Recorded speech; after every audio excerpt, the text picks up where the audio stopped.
எவ்வளவு பெரிய டாக்டரா இருந்துகிட்டு இந்த ஏழை விட்டு பொண்ணு கல்யாணம் பண்ணிக்கிட்டு சொல்ல போனா எனக்கு மட்டும் இல்ல இந்த ஊர்ல இருக்கிற எல்லாருக்குமே நீங்க தான் கடவுள் தெரியுமா? அவ்வளோ பெரிய வார்த்தைலாம் சொல்லாத. எனக்கு இதுக்கு மேல பேச்செல்லாம் வராதுங்க. நான் தான் உங்களை மாதிரி பெரிய பெரிய படிப்பெல்லாம் ஒன்றும் படிக்கலையே. உனக்கு படிப்பே தேவையில்லைன்னு உன்னை பார்த்தாலே தெரியுது.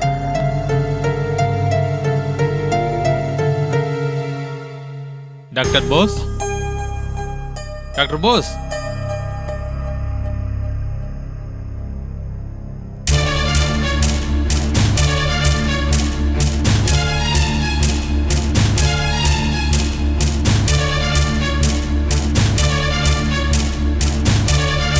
டாக்டர் போஸ்,